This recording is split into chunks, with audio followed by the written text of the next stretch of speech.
দাউদ আলাইহিস সালাম তার 4 সন্তান ছিল। কয় সন্তান? বাপ নবী।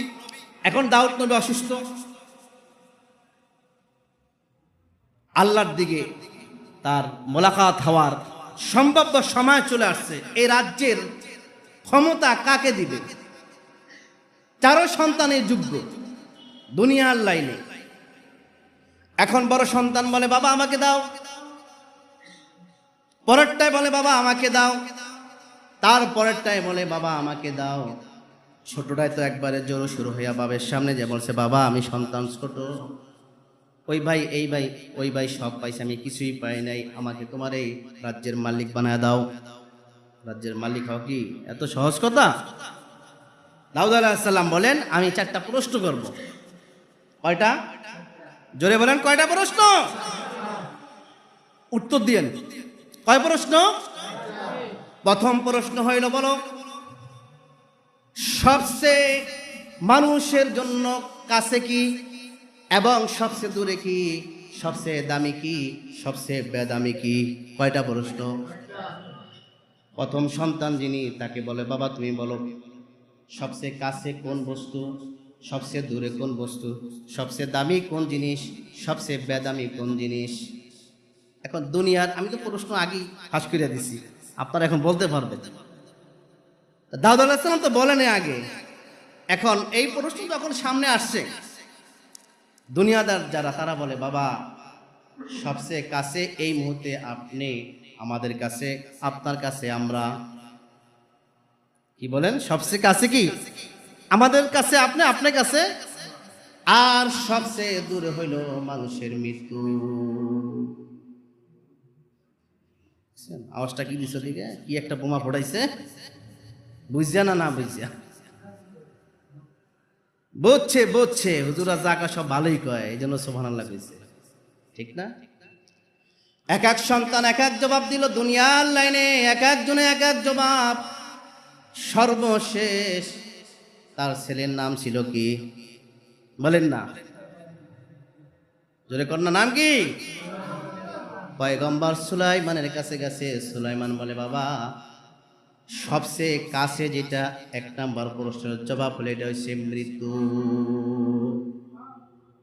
2 নাম্বার হলো যেটা দূরে, যেটা কি বলেন?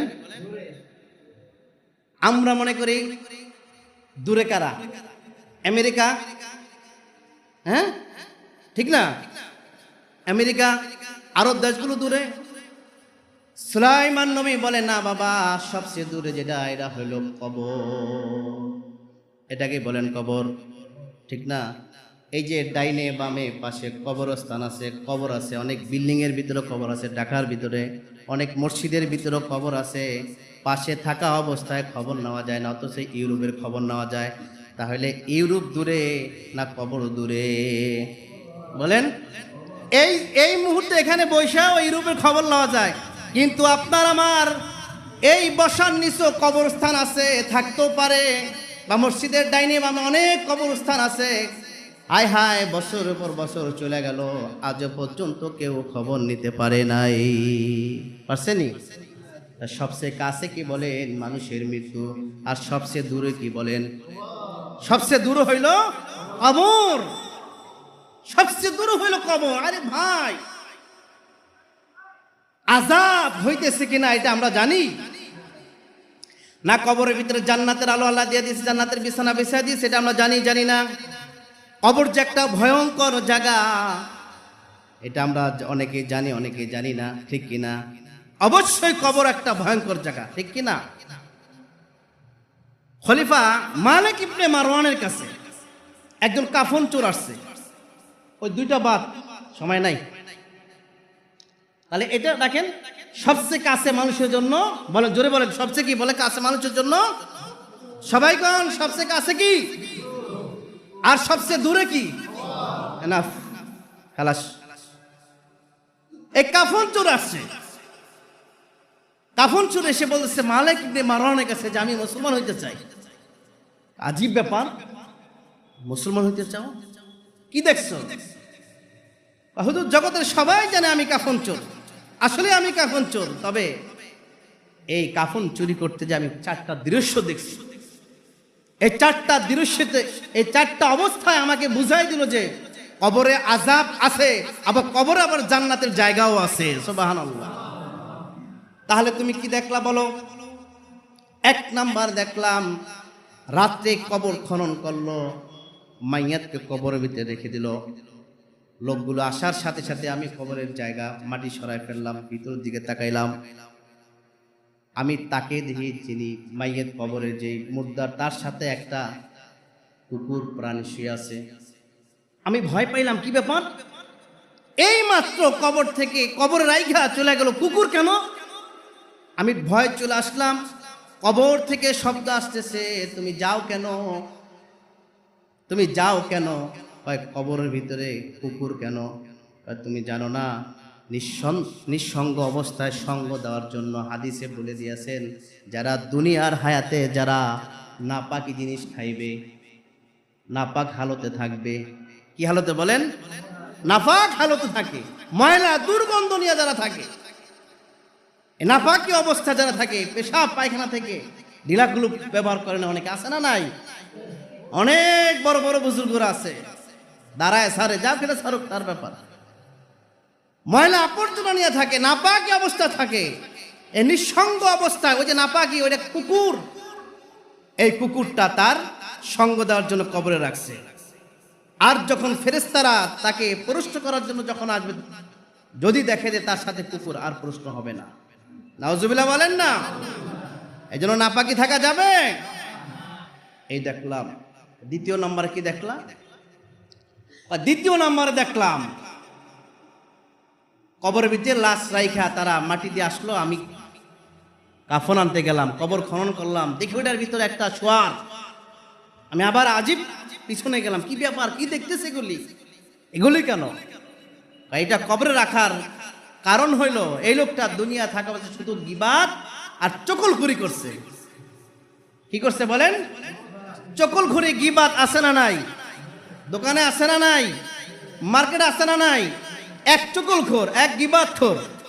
আবার বলে ওই খালি হুজুর গুনিয়া, খতিব গুনিয়া, দোকানের ভিতরে নামাজ পড়ে না, হ্যাঁ, নামাজি মানুষদেরকে নিয়া কি করে? গিবাত করে। অথচ ওইটা বড় গিবাতখোর।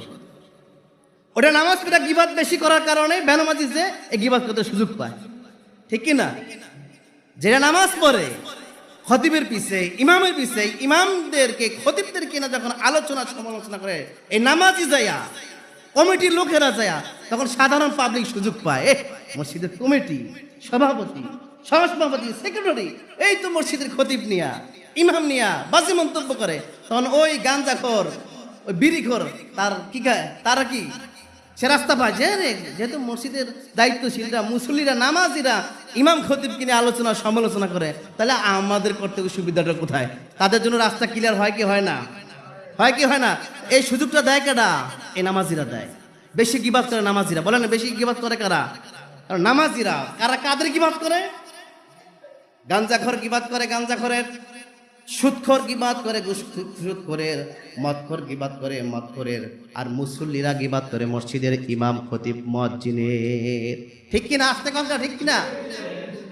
দেখ, মারাত্মক জায়গায় গিবাত করে তারা।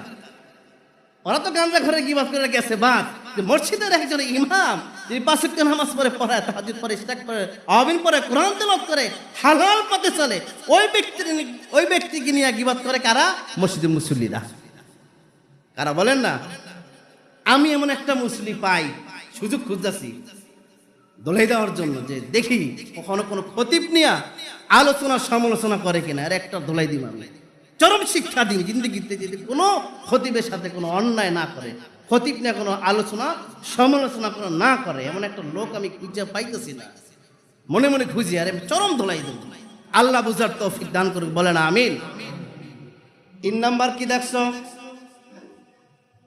3 নাম্বার দেখলাম, এই মাত্র লোকটাকে কবরে রাইখা আসলো।